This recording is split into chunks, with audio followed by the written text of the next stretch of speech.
I'm the Chief Medical Officer at Healthdirect Australia. I'm responsible for all clinical operations and clinical governance.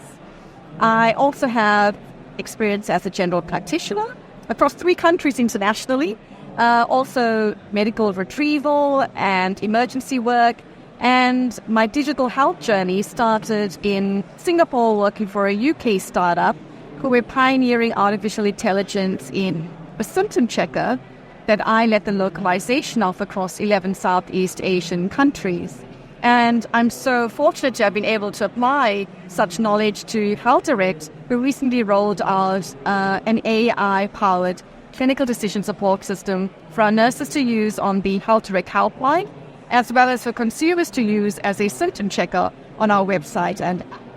Wow. And so today we're at Australian Healthcare Week and you've been on the stage.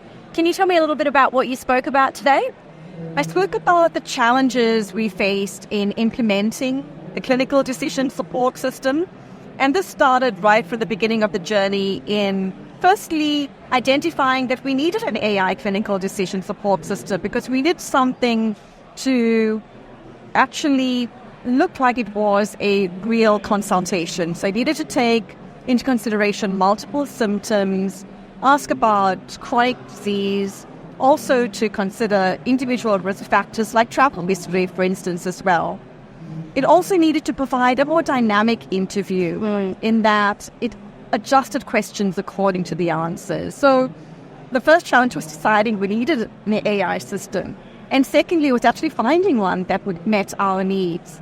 So following an international procurement exercise with very stringent clinical requirements and clinical safety requirements, we narrowed down to 5 international vendors, did extensive clinical testing, and then found one that met all our needs. After finding it, we needed to localize it for Australia because this was a European product. It needed to include Australian-specific diseases. For instance, it didn't have brown snake bites or jellyfish stings, which are very particular to Australia. And we also needed to make sure it was specific for the Australian epidemiology. After localizing for Australia, the next challenge was, well, how do we get people to use this on the helpline? The CDSS, or Clinical Decision Support System, aids our nurses in triage. They are able to apply their own clinical judgment to the output, and ultimately the decision lies with the nurse. But the nurses still need to have trust in the CDSS, and they need to be able to use it correctly. So one of our biggest challenges was actually getting the nurses to be able to use it comfortably. Having used a decision tree algorithm previously that only took into consideration a single symptom, for the nurse to enter multiple symptoms took a bit of change in behavior in how you take a history from a patient and which symptoms you actually enter into the symptom checker as well. The other challenge we had was a black box event where the nurses using it don't really understand what is the product that they're using. So we have to educate the nurses at a high level on how a CDSS is built, how the medical knowledge base, which is at the core of the product, is actually based on evidence-based information. And the output has been clinically validated. In fact, the CDSS vendor that we procure the product from ran test cases on over 8,500 scenarios to validate it as safe. Once we got the nurses on board, the next challenge was to actually ensure that it was providing safe information. And we encouraged the nurses to provide regular feedback, which we continuously fed back to the CDSS vendor who maintains the product and continuously improves it. And the CDSS vendor has been extremely responsive and has continuously updated it. So with every software release every month, puts into effect changes directly in response to clinical feedback. And what do we see a year later? Because it's actually a year later now that we've implemented the CDSS. We've had no serious adverse events directly attributable to the CDSS. The Net Promoter Score from our consumer surveys show that consumers are the happiest they've been in 3 years, with a Net Promoter Score of 93%. Our nurses are actually feeling far more comfortable using it with the updated user interface. We have listened to them and we've updated the user interface so that it's more effective and efficient for them as well. And we've received unsolicited compliments from our nurses on the upgrades. And we've also demonstrated that the CDSS has become more accurate over this time as a direct response to the continuous improvement with the feedback. How do we know that?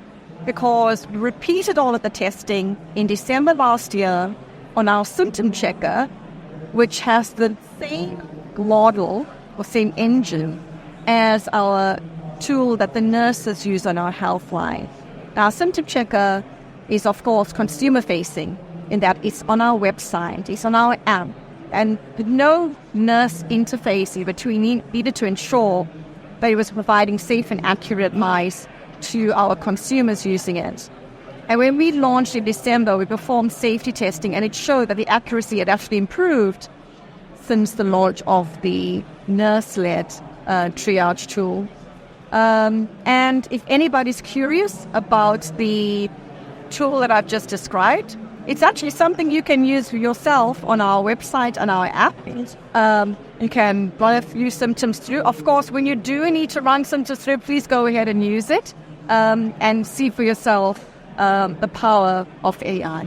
Yeah, I think it's so exciting to hear some really positive stories about how our AI is being implemented and used, and the amazing outcomes that you guys have experienced in the last 12 months, and that with that work and constant improvement, we can really start to trust the technology and use it to solve the problems and get the patients the care that they need. Absolutely. I mean, our consumers, ultimately what we want to do is provide safe care to the consumers. And all of the work that we do needs to be consumer-centric. And our consumers are happy. I'm not sure if they notice the change, but our nurses certainly have. Yeah. And it also shows the power of feedback, of us listening to the people using the product, of getting them on board on how you perform the change management required. That you can't underestimate the change management required in getting healthcare professionals to use new technology to perform old tasks that they were accustomed to. So we've learned so much through this journey, and we're taking those learnings on as we continuously innovate at Healthdirect. Yeah, amazing. Well, thank you for your time today. I'm really looking forward to see where things are at in another 12 months. Awesome. Thank you for having me. Thank you.